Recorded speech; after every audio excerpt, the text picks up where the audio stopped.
Welcome to the Sounds of the World. We are your hosts, Hillary and Bill. Together, we're going to travel around the world to discover new music, discuss musical topics, and interview fascinating people. Our world is a buffet of music, and it is time to eat.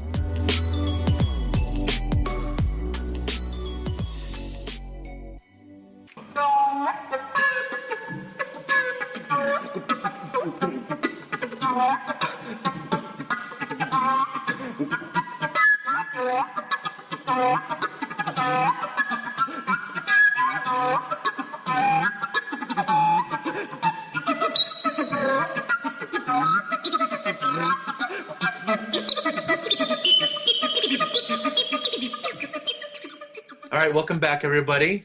Today we're going to talk to a specialist and musician located in Helsinki, Finland. He's known as a versatile musician with a master's degree in music from the Sibelius Academy. He plays the saxophone and recorders with the Guards Band. They're the official representative band of the Finnish Defense Forces that perform military and state events such as state visits and the Independence Day's reception at the Presidential Palace. He's also appeared with various Finnish artists as a saxophone player and singer. He's performed classical music as a soloist with various symphony orchestras in Finland, chamber music and saxophone quartets, and early music ensembles, as well as various improvisational groups. When he isn't performing on the big stages of Finland, he also performs at personal weddings, parties, corporate events, as well as teaching at the Sibelius Academy. Today, we're going to talk to him about how we can change the perception of a recorder from an instrument young children use to torture their parents and teachers to a popular soloist instrument that is just as easily equipped to be successful as a saxophone or electric guitar. Please welcome Eero Saunamaki. Thank you very much, and thanks for having me. Thank you so much for being here. We really appreciate it.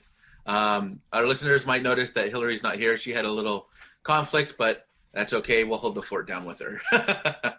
Yes. So I guess the basic, of course, is we always want to know, like, your musical background. Do you come from a musical family? Well, not exactly. My parents are elementary school teachers. Okay. So there's and of course they like music, and they like to sing, and they like to listen to music, and they are kind of this pro culture kind of people and humanists, but there are no professional musicians in my family. Oh, okay.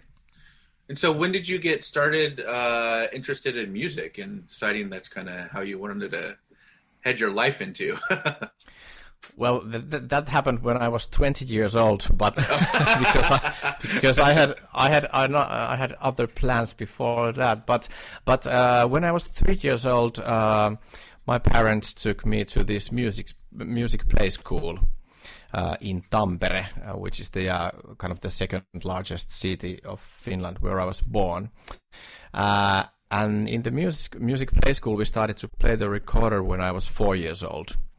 And then it was kind of this really basic Orff kind of stuff that we did there, like an hour once a week.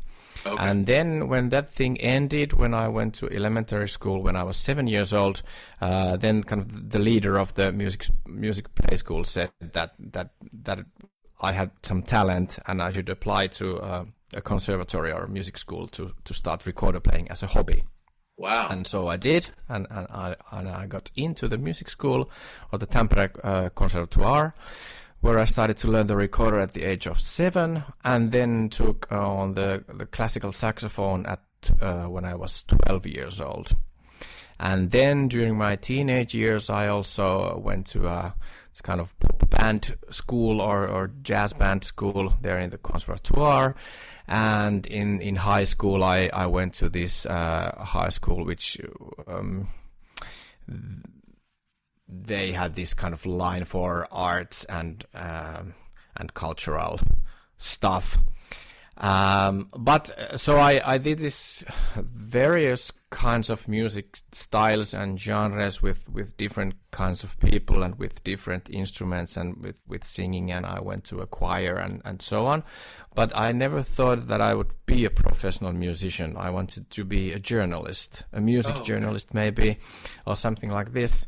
But as it happened, when I did my matriculation examination, and then I was about to apply to university to study journalism.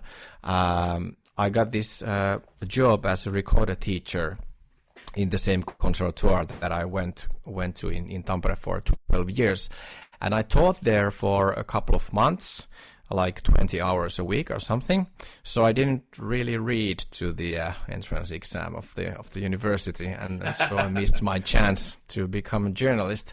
And then I went to the military. We have a compulsory military for males in Finland, which lasts for 6 to 12 months. Okay. And then you have a possibility, if you're a music hobbyist or of been learning an instrument for quite a while, you can apply to this conscript band.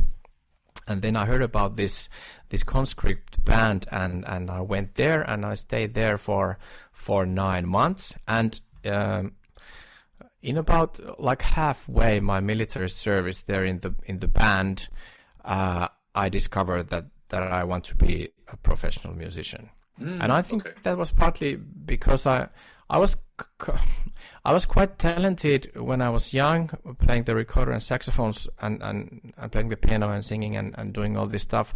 So I didn't have to practice that much. Okay.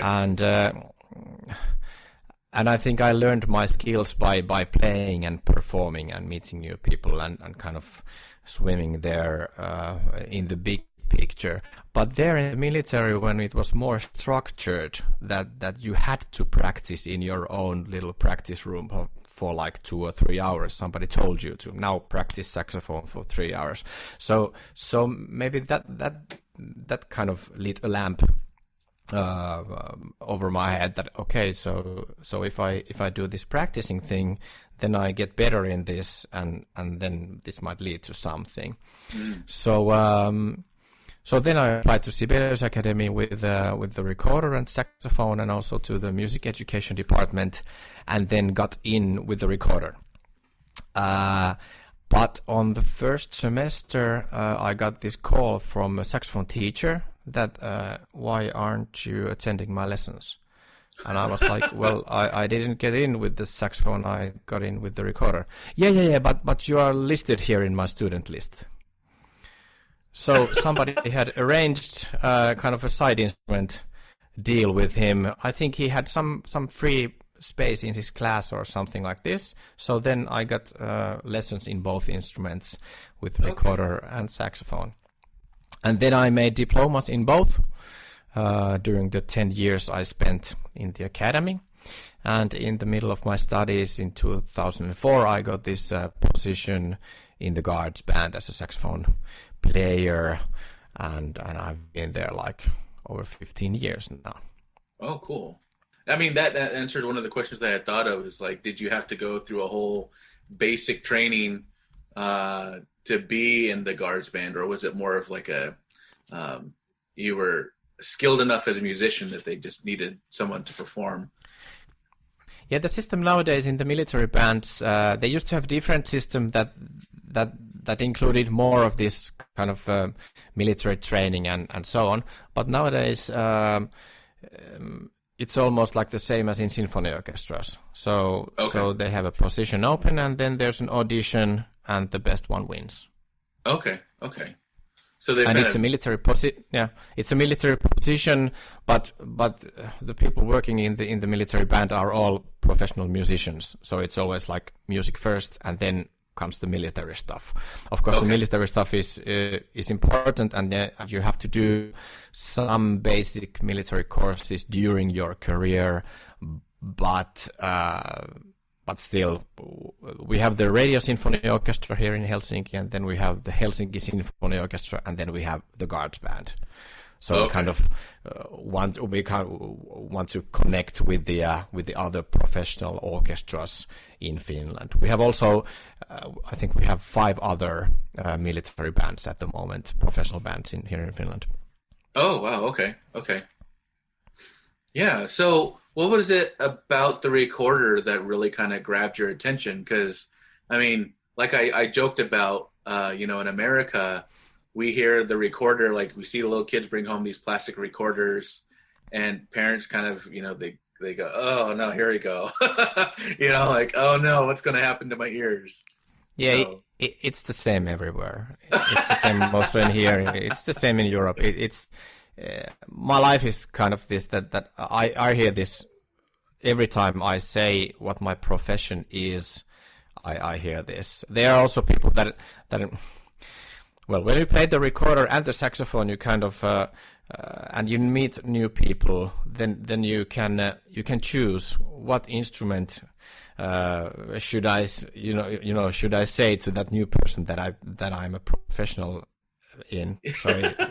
So you have to kind of check out how the person would react if I say that I'm a professional recorder player, and then the new person would be, well, but that's impossible.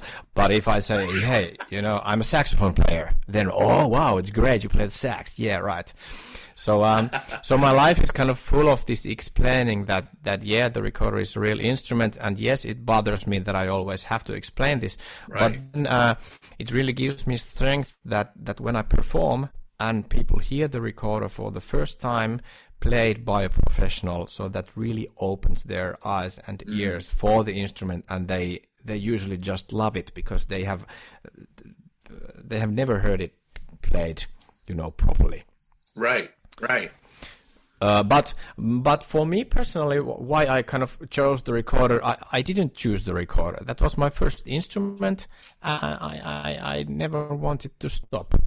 It just always stayed there. I think when I started to play the saxophone when I was 12, I think that instrument had helped me kind of get through the teenage years or something, to have an kind of alternative to the maybe a bit nerdy recorder stuff. But then I remember in high school I played the bass recorder in some school festivals and so on. So I wasn't ashamed of that instrument even then. I don't know. I'm this kind of skinny person with short fingers, and recorders can be very little, and you need this kind of very good coordination with your fingers, and I don't know. I like the archaism that belongs to the recorder. There are no keys. There's nothing.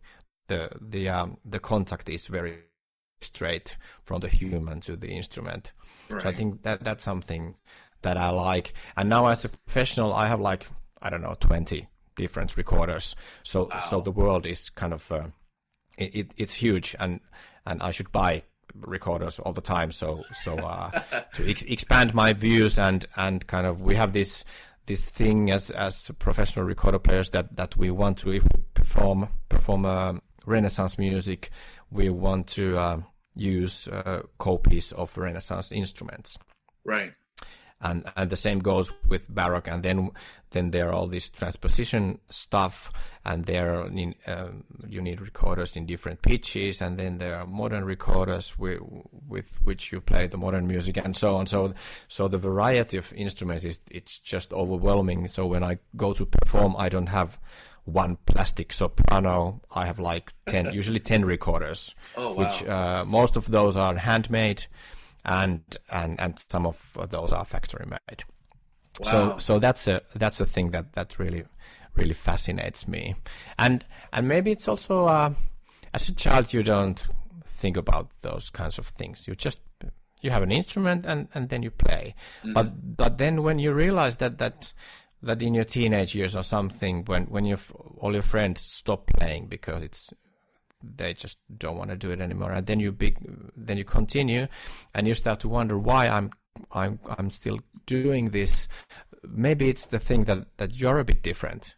You are kind of the only one, and that I like that feeling. I want to be kind of the one exception.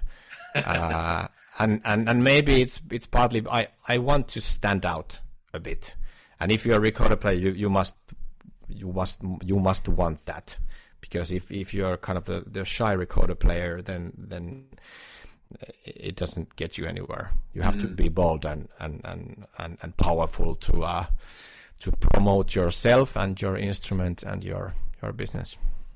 Yeah, that's kind of an interesting dichotomy, I guess, is, that you have to be embolden yourself and be proud of what you're doing, whereas everyone thinks, at least the people I know, think of a recorder as a very kind of introverted instrument. It's a very small, private instrument, so. Yeah, that's one thing that I've been talking to the European recorder professors, or the European kind of recorder stars that they the people who perform in front of symphony orchestras or big baroque orchestras here in Europe. So I agree with those people that if we want to promote the recorder in the best possible way, we have to go to the biggest stages that are available to us. And that's something that I've been doing here in Finland now for the past 3 years, since I commissioned this concerto by Jukka Tiensuu, who is one of the most famous composers here in Finland. So that was kind of my ticket to get in front of almost all the symphony orchestras here in Finland, and go to the big halls. Of course, I like chamber music, and I like every kind of gigs and events. But I think still, when you bring the recorder to the stage that usually has a violin player or a piano player playing a Mozart concerto, that's really kind of for the audience. It's really something different. And that's something we must aim for.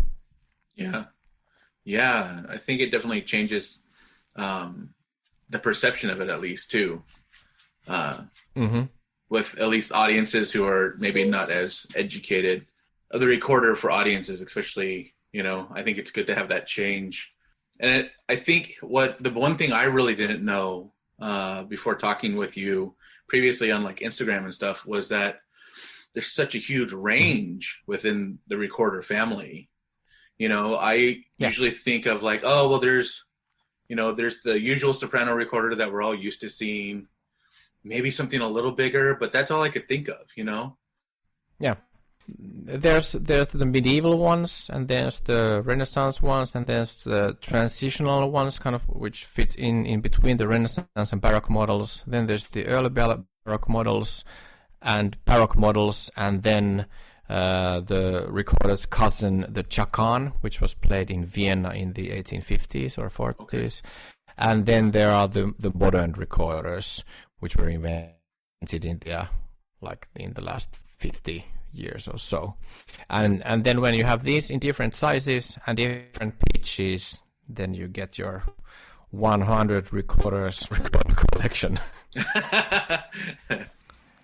Yeah, and I watched a video you just put out on your YouTube, where you talked about the bass recorder and how there's a version that you like to play, and then there's a version with a bogle or a vocal, right?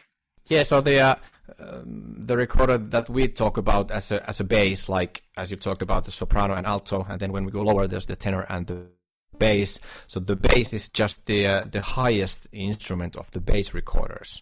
Oh. So there's first this small bass, or the bassette, which was featured on the video, but then there's a contrabass and subcontrabass and so on.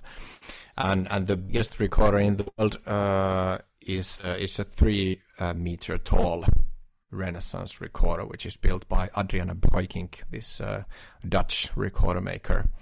And I also have this contrabass recorder in F.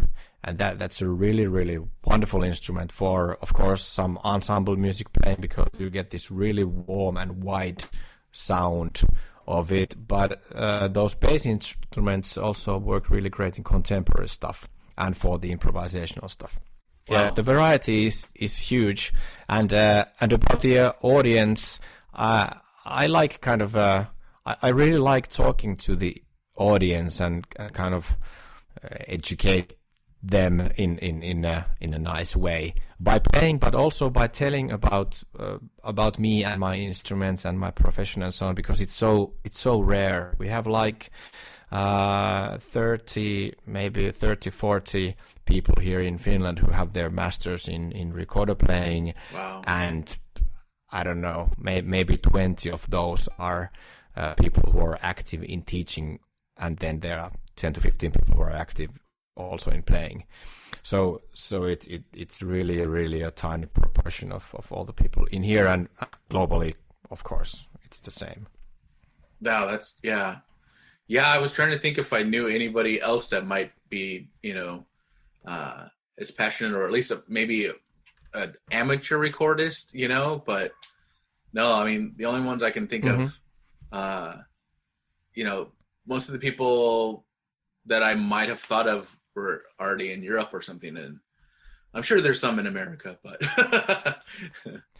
yeah, I think there's in America there's this culture of amateur ensembles, and there are kind of these maybe elderly people who have also maybe a certain amount of money who buy these handmade recorders from American recorder makers, which are really good. I also have some of those recorders. But yeah, I think the tradition of this consort or ensemble playing in recorders, that's really happening still in the UK and then in the States. I know some of the things with the recorder. We have seen. At least I feel like in America, there's this idea that it's just a very kind of, you're going to use it for either baroque or Renaissance music. But you are a huge proponent for using it, even like advanced techniques, and using it in very modern ways. How do you go about breaking that kind of stereotype apart and showing the dexterity of the instrument?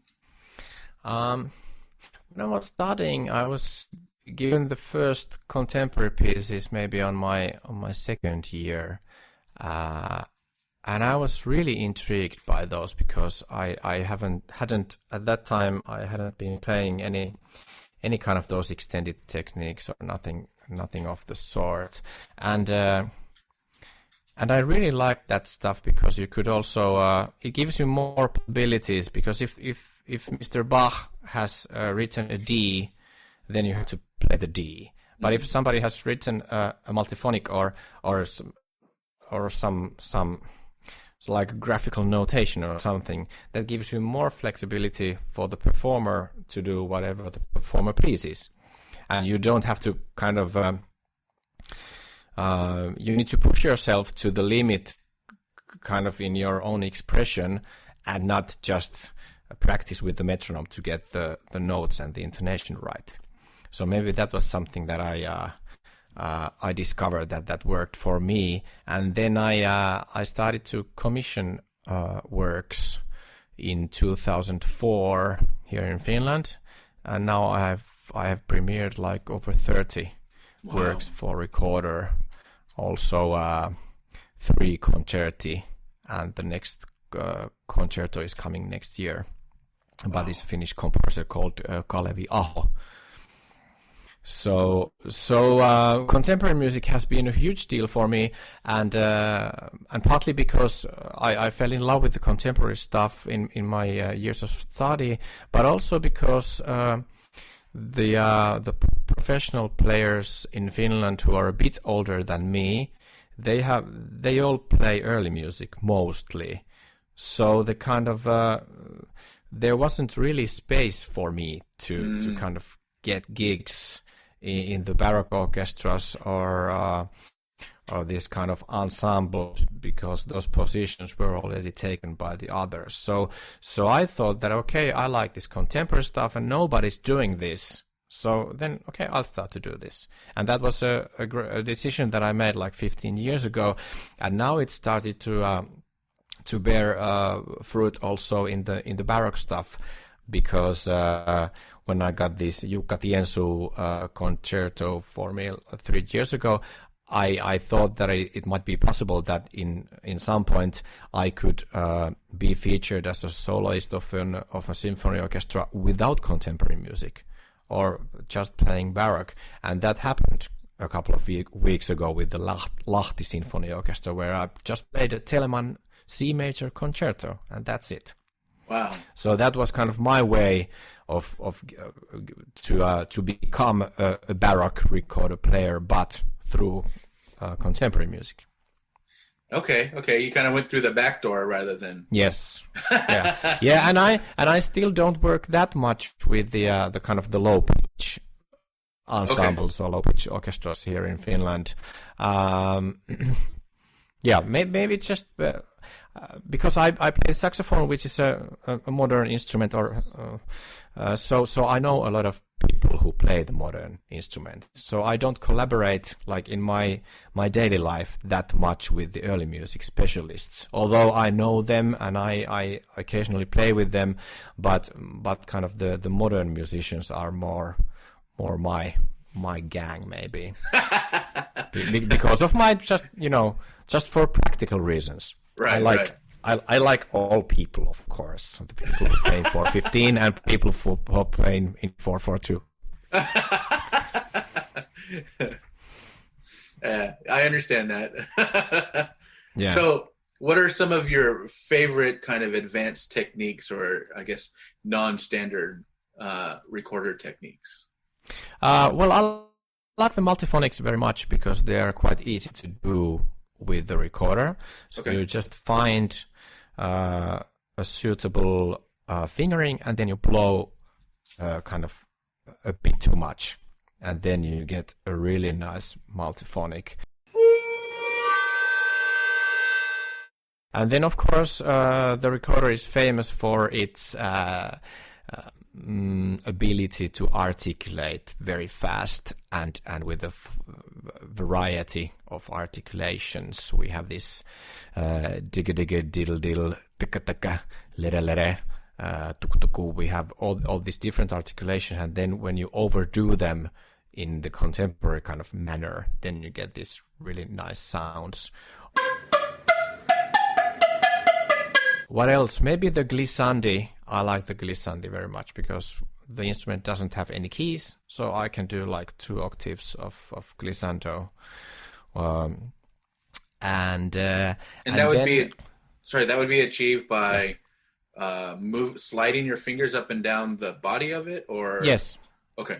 Yes, sliding my fingers, and when there's this kind of register break, then you have to do this small trick to achieve kind of the feeling that the glissando still goes on. Oh, okay. But it's possible.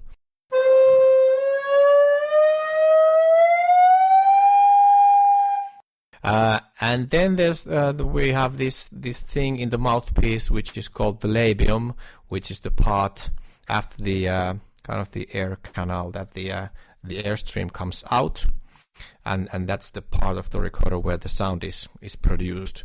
So when you put your hand over the labium, then you can play with the sound, straight with the sound. So you can make different kind of vibrato, and then you can make different kinds of glissando, and then when you close the labium almost completely, then you get these squeaking sounds.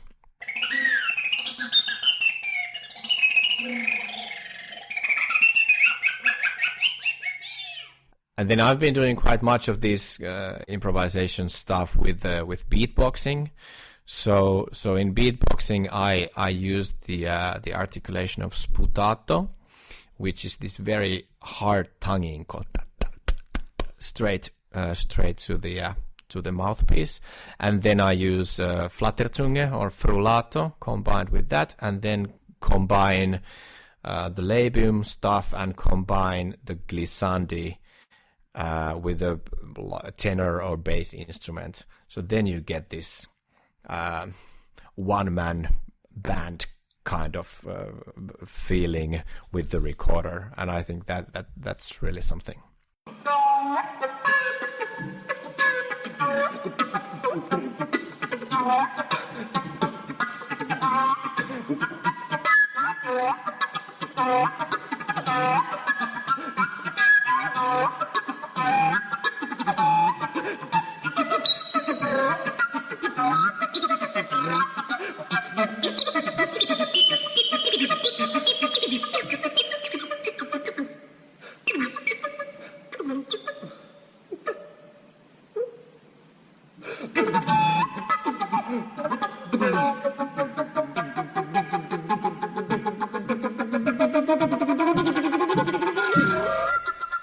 Yeah, I have this. I have made this document for composers that list every one of these effects that are playable on the recorder. So when I start collaborating with a composer who doesn't know about these things that much, I'll always first send the document, and then I'll send some sheet music and links to YouTube or Spotify, that kind of a basic package for understanding the recorder, and then we'll meet for the first time, and then of course I'll play out all the effects and articulation and stuff mentioned on my document, so the composer gets an image of the instrument. And of course I always put in the basic kind of link package, I always put on early music too. So it's not just, I don't want to, I have this kind of a stamp on me that I'm just a contemporary music player, but I'm not. I play music. I can play like, and the recorder is an instrument. It's not just an early music instrument. Of course, it's historically that, and that's a very important part of it, and there's no denying it, and I love it. But still, I like to consider recorder as an instrument which you can play music on. So in the Guards band, I've played also in church concerts with a wind orchestra, and I've played with a pop band, and I have played with a horn section of a jazz band. Wow. On the recorder. And so it's all possible when you just get the right angle to do stuff. Mm-hmm. So of course you can't do any, everything with the recorder, but with the right sized instrument and with the right microphones, for example, when doing pop and stuff and so on, then it's really nice. Do you find that these techniques are easier on certain sizes of the recorder, or are there some that it's just like it's super difficult to do on a different recorder? No, I think they're quite similar. Okay. Some of the effects work better on lower instruments. Let's say like multiphonics sound much nicer and warmer with the low instruments. But of course, it's possible to do them also on the higher ones. So there's I think the recorder players have maybe their own kind of favorite sizes of the instrument. So the basic recorder size is historically the alto recorder, and I'm not a fan of the alto for some reason. I don't know why, but I like the very small, the soprano or the sopranino. I like those very much, and then I like the low stuff. Okay. I like the bass and the big basses and the tenors and so on. Maybe that's partly because I played the baritone saxophone in the wind orchestra, so I'm kind of used to double the timpani. That's my daily job. So maybe that's partly because of it. But no, I think those all of those effects work on different sizes. But some effects work better on certain sizes than others. Yeah. Do you think that your the experience you had early on with the recorder helped you when you finally started learning saxophone? Maybe embouchure or at least technique abilities? Yeah, I think maybe some finger dexterity or this kind of stuff, or breathing which is the same in both instruments. And I don't know, saxophone has this fingering system like the German styled recorder, that you just lift up fingers.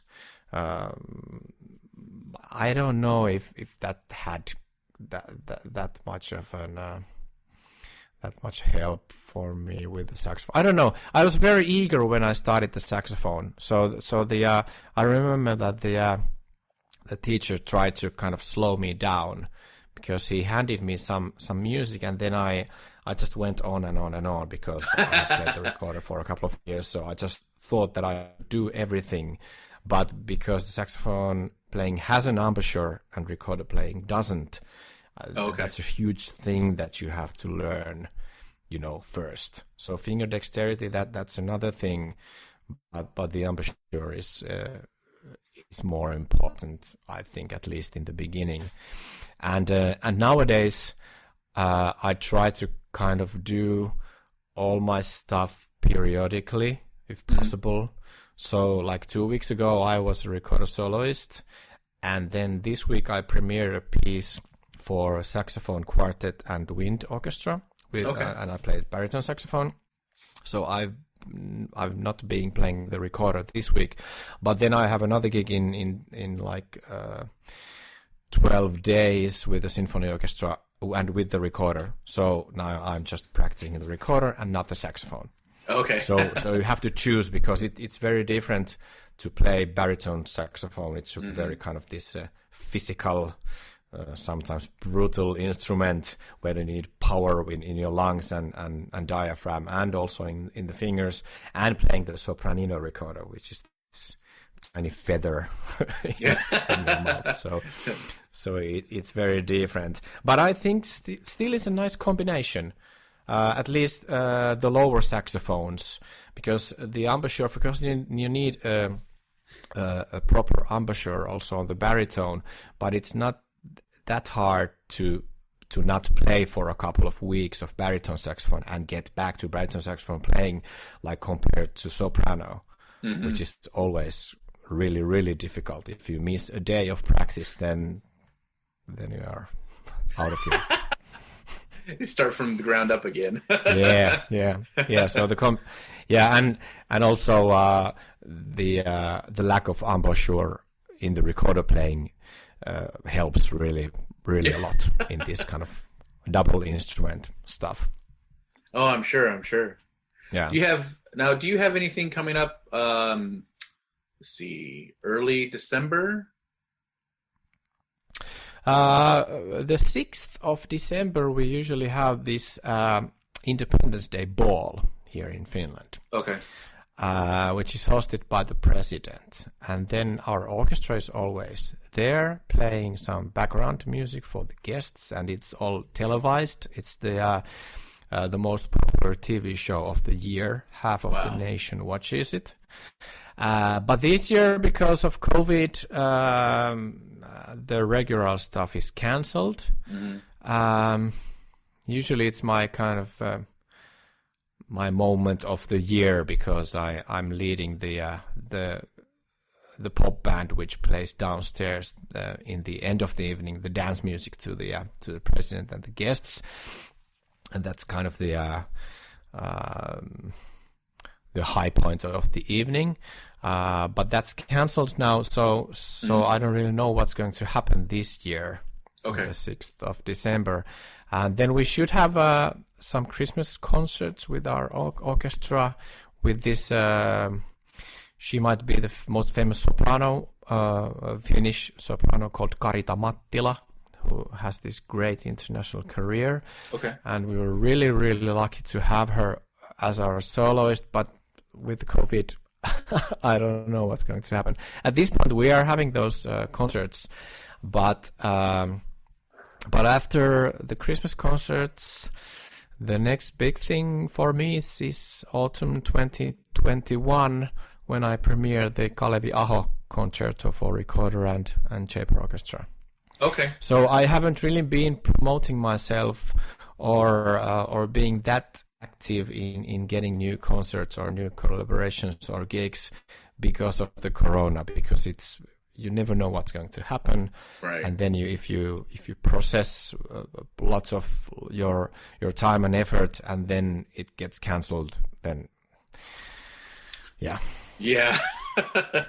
So I've been taking it easily and kind of concentrating on the basics and concentrating on maybe the big stuff that's going to happen in a couple of years or something. This kind of big planning or something. Right. And I'm just kind of and also enjoying the life that I don't have to go to this rehearsal and then go teach and then come home to cook food and then try to practice and then try to listen some music and this normal hectic life. Now I go to the forest and I go for a run and then I practice and I make a video and do some collaboration and I do planning, and it's a bit different and it's not that bad. It's not that bad. I think it makes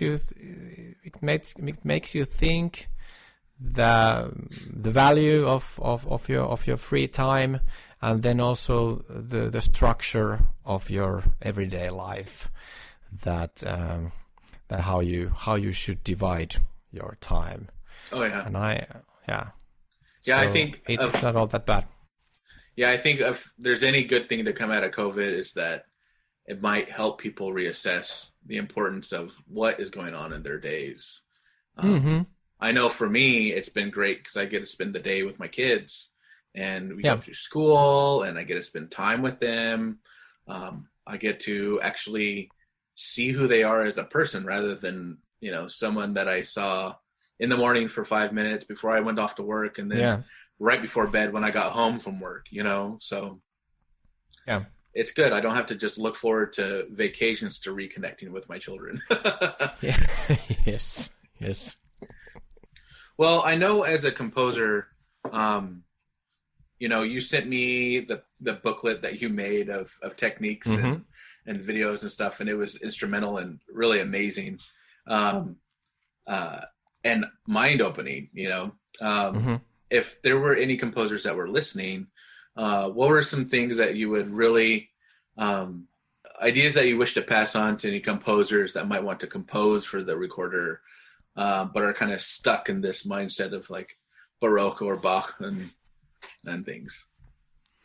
Yeah, I think Baroque and Bach is a very good starting point, like in terms of the of phrasing and intonation and articulation and this kind of basic stuff that the recorder also has. But then I think a composer could consider recorder as not just one instrument like the alto, but more because the ambitus is not that huge. So for one piece, one composer might need 3 or 4 instruments, and that's fine. Okay. And then the composer just needs to come up with the angle that how to use the sounds of these different types of instruments. And then one mustn't consider that recorder is a weak instrument with no skills of expression. It's not like that. It's a bit less than the modern flute or clarinet or saxophone like this, but maybe not that much in the end. So it's a woodwind instrument which has more of this kind of historical background, which is visible nowadays also. But the difference between the recorder and other woodwinds isn't that huge. So it's not. It can be a school instrument, but it's not just that. Oh, cool. I like that. Yeah, and also about the. There are many traditions, like considering the other woodwind instruments, and of course there are traditions when playing early music on the recorders, which is a good thing. It's really a great thing that we have to and we want to do this historically informed performance practice, which is a huge thing in early music in general. But I think when a recorder player commissions something, recorder players don't think about the history. They don't have these kind of limits in their mind, and the recorder players are very, very open-minded to anything that composers want to present to them, being it a piece full of effects or a piece with no effects or something in between. So I think as persons, because we are so kind of alone in this world, we professionals, so we easily get in contact with each other and get in contact with composers, because we need new material. We always need good material for ourselves, and we are very eager and open-minded to get it. And it's quite easy to find professional recorder players nowadays from the internet, from YouTube, Instagram, whatever, and get in touch and just ask. Yeah, and look up your YouTube where you talk about these things. Yeah. I've been doing this more of these YouTube videos now, maybe partly because of COVID. I've invested some money to new camera equipment. My first idea was just to, I have a photography as my hobby, so I just wanted to level up my gear. But then as I had a bit of free time in the spring, and my gear is quite nice, so then I thought, why not share my ideas on YouTube? Most of those videos at the moment are in Finnish, but I'm working on doing the English versions also. There are a couple of those in English at the moment, and of course there's the one recorder YouTuber who is really popular. Her name is Sarah Jeffrey, and she lives in Amsterdam, and she has over 100k subscribers at the moment. Oh wow, okay. So she has a lot of information for professionals, maybe mostly amateurs, but she talks about everything. She has done YouTube videos for many years, but I'm just starting myself. That's okay. I really enjoyed the video, so I think they're great. Yeah, and maybe I have a bit different angle than Sarah. So and I have a different personality, and I'm not a native English speaker. And there are lots of small things that divide YouTubers from one another. Yeah. Or recorded YouTubers or whatever the field. Oh yeah. Mm. I could thank you again for inviting me to this podcast, and as I told you earlier, I'm very eager in giving information about the recorder as an instrument and recorder players as human beings, and kind of these open-minded humanist thoughts about music and life, and it's great that I think in some ways the recorder scene is booming, at least here in Europe, although we are not in the big scene yet. But I think the young professionals, the standard is really high nowadays, and it's rising all the time, and people are finding themselves as recorder playing artists and sharing their music online, which is great nowadays, and also giving lessons and via Zoom or Skype or whatever, and then doing concerts in all kinds of situations and ensembles, and it's great that it's the 2020s and still some young players consider the recorder player, the recorder as an historical instrument, and just that, or mean that, and that's great. And then there are the more some other people who consider that the recorder plays is just a contemporary or this improvisational freak instrument, and that's fine also. and I'm something in between. And it's great that we have this kind of instrument that has so many sides, like compared to the other woodwinds, or compared to the violin or piano, where everybody has to play certain concerti in certain tempo or certain style or certain whatever. So we don't have this burden. So we can kind of invent the instrument again in this millennium ourselves. So I think that's great. We are shaping the future. Yeah, I love that. That's great. Yeah. Thank you so much, Eero. And thank you so much for joining us today. It's been great. Thank you. It's been great to talk to you and to discuss the recorder and all its facets. I love it. Yes, I'm so happy that I got this invitation again. So thank you.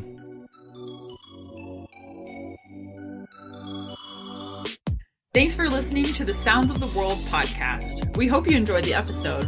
There are links to everything in the episode description and also on our website. You can follow us on Facebook, Twitter, and Instagram at Sounds of the World. Show support for Sounds of the World podcast. Please join our Patreon, where you can have access to our after-party discussion with guests, discounted merchandise, and even more. If you have any questions, answers, or episode suggestions, please email us at soundsoftheworldpodcast@gmail.com. Well, Bill, I think I'm going to go have a beer now. Hey, there you go.